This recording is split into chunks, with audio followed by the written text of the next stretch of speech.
ओम नमः शिवाय। हर हर महादेव। आज फाल्गुन माह के शुक्ल पक्ष की द्वादशी तिथि और मंगलवार है। आज के दिन त्रयोदशी की शुरुआत हो जाएगी तो प्रदोष व्रत आदि रखा जाएगा। मंगलवार को होने के कारण इसे मंगल प्रदोष व्रत के नाम से जाना जाता है और आज ही एकादशी व्रत का पारण किया जाएगा। तो आप सभी की मंगल कामना के साथ शुरू करते हैं आज की कथा। बोलिए गणेश गजानंद की जय हो। एक गांव था जिसमें एक सेठ जी अपने परिवार के साथ रहा करते थे। सेठ जी का गांव के पास ही शहर में बहुत बड़ा कारोबार था। सेठ जी गणेश जी के परम भक्त थे।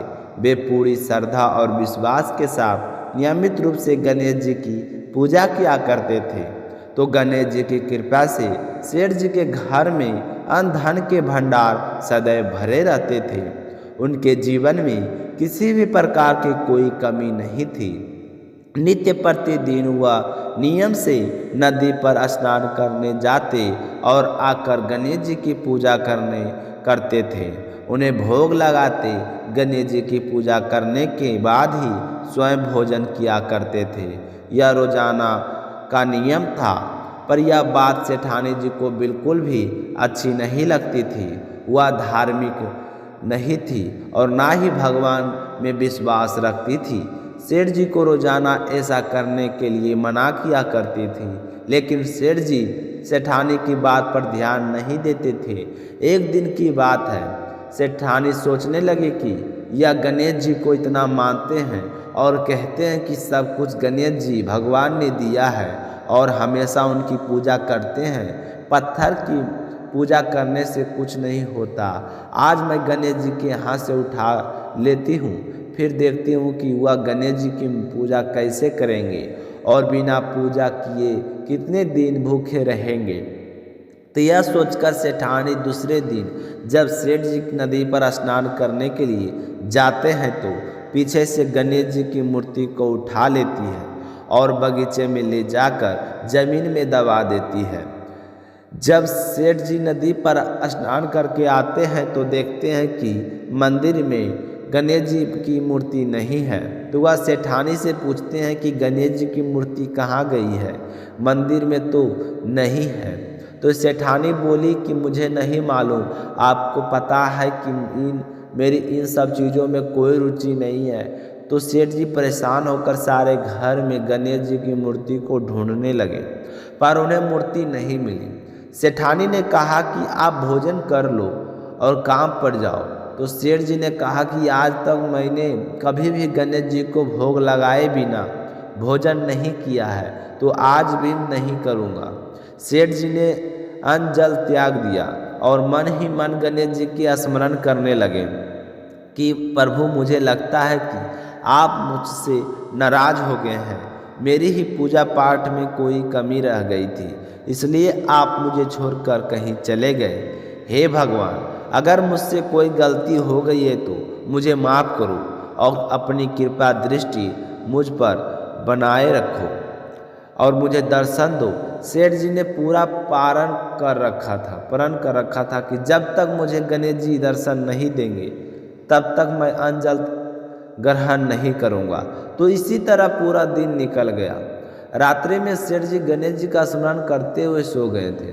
सेठ जी की सच्ची भक्ति से गणेश जी भगवान प्रसन्न हो गए और सेठ जी सोए हुए नींद में दिखाई देने लगा जैसे गणेश जी भगवान एक चूहे के साथ खेल रहे हैं और चूहे को खाने के लिए लड्डू देते हैं। तो वह चूहा लड्डू लेकर उछलता कूदता हुआ बगीचे में चला जाता है और वहाँ जाकर जमीन को खोदने लगता है। वहीं पर वह लड्डू डाल देता है। तो अचानक से सेठ जी को नींद खुल जाती है। तो वह सोचने लगते हैं कि मुझे इस तरह का सपना क्यों आया। फिर खड़े होकर बगीचे में चली जाते हैं और उसी जगह को जाकर खोदते हैं कि जिस जगह अपने सपने में चूहों को लड्डू दबाते हुए देखा था। तो जैसे ही थोड़ी सी मिट्टी हटाई तो हटाते ही एक कपड़े के अंदर लपेटे हुए गणेश जी महाराज की मूर्ति मिल गई। तो यह देखकर सेठ जी बहुत ही प्रसन्न हुए और मूर्ति को लाकर नहलाकर मंदिर के विराजमान कर दिया और पूजा पाठ करने लगे। घंटी की आवाज़ सुनकर सेठानी की नींद खुल गई। तो इस रात में ही घंटी बजा रहे थे। तो सेठानी उठकर मंदिर में आकर देखती है तो गणेश जी की मूर्ति कहाँ पर विराजमान थी और सेठ जी पूजा पाठ कर रहे थे। तो यह देखकर सेठानी को बड़ी ही हैरानी होती है और वह हाथ जोड़कर सेठ जी से माफ़ी मांगती है और गणेश जी को छुपाने वाली सारी बात सेठ जी को बता देती है। तो सेठ जी कहते हैं कि अब तो तुम्हें विश्वास हो गया है कि यह सब कुछ गणेश जी भगवान ने दिया है। तो सेठानी शर्मिंदा होते हुए कहती है कि मुझसे बहुत बड़ी गलती हो गई है। आज के बाद मैं भी तुम्हारे साथ रोजाना नियम से गणेश जी भगवान की पूजा किया करूँगी। उसी दिन से सेठ और सेठानी प्रेम पूर्वक पूरे श्रद्धा भाव से गणेश जी भगवान की पूजा करने लगे। हे गणेश जी भगवान, जैसे आपने अपना आशीर्वाद सेठ जी पर बनाए रखा उसी तरह सभी पर बनाए रखना। जो भी आपकी पूजा पाठ करके इस कथा को सुने उसकी सारी मनोकामनाएं पूर्ण करना। बोलिए गणेश जी गजानंद की जय हो। अब सुनते हैं प्रदोष व्रत कथा। पुराने समय की बात है, एक नगर में एक गरीब पुजारी रहा करता था। वह शिव मंदिर का पुजारी था। जैसे तैसे अपना और अपने परिवार का पालन पोषण करता था। उस पुजारी के परिवार में उसकी पत्नी और एक छोटा सा पुत्र था। समय बीतता जा रहा था। पुजारी का पुत्र जब 5 वर्ष का हुआ, इसी तरह समय बीतता रहा।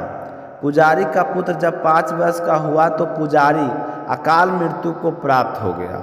अपने पति की मृत्यु के बाद उसकी पत्नी बहुत ही दुखी और कई महीनों तक यूं ही विलाप करती रही। उस बेचारी से कामकाज कुछ होता नहीं था।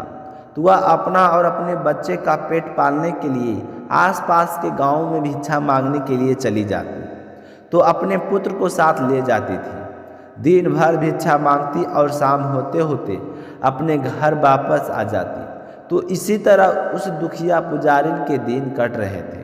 एक दिन की बात है, वह भिक्षा मांग कर आ रही थी तो नदी के तट पर एक छोटे से बालक के रोने की आवाज़ सुनाई दी।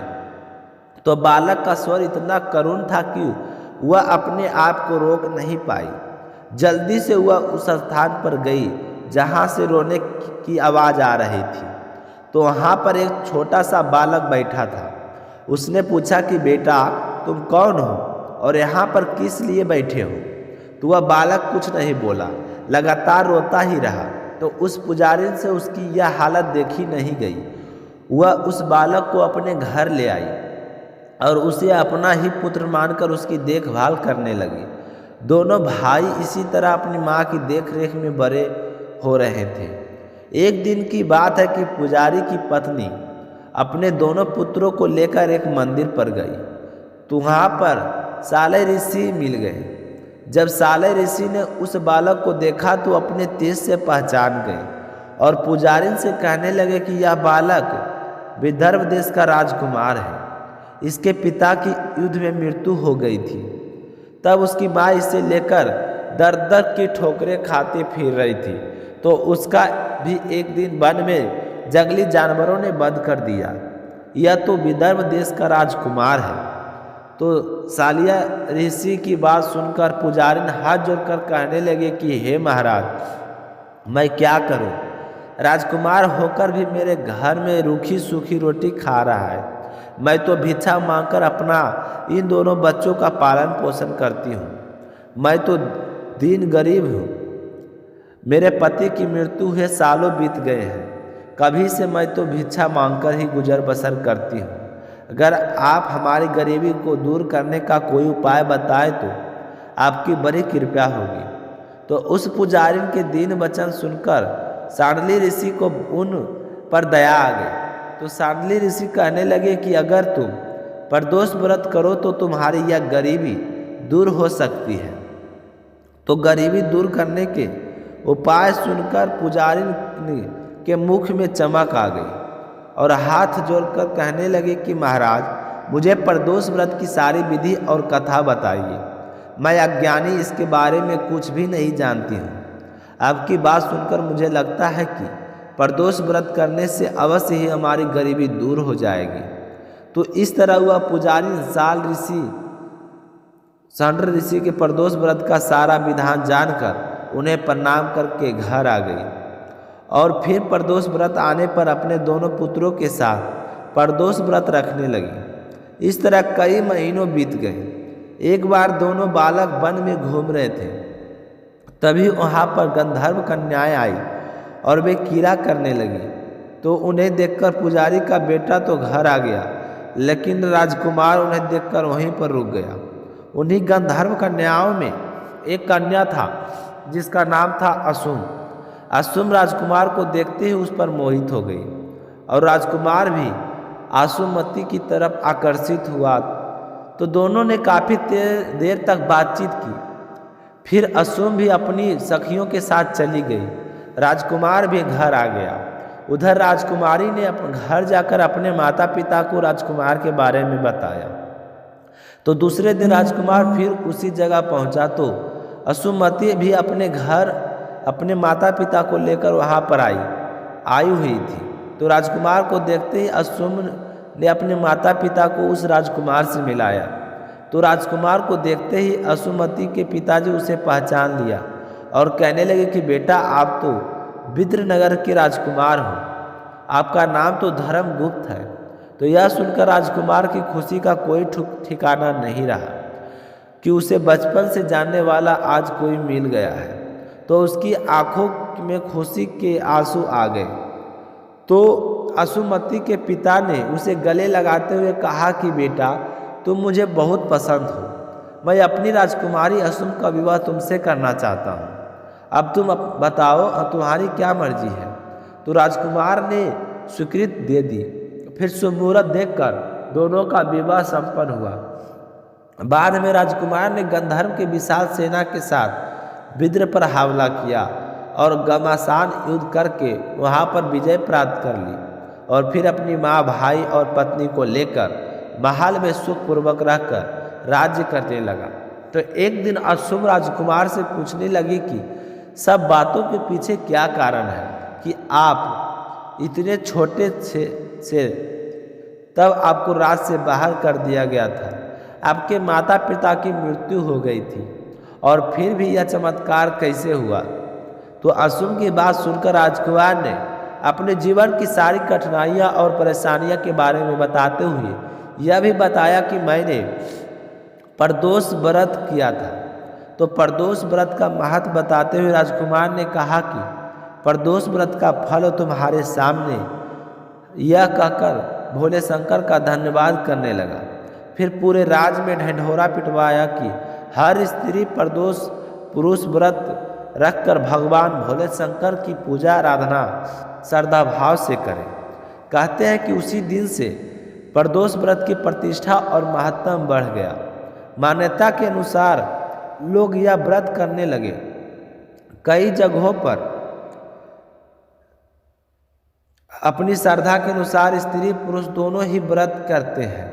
इस व्रत को करने से मनुष्य के सभी कष्ट और पाप नष्ट होते हैं और अभीष्ट फलों की प्राप्ति होती है।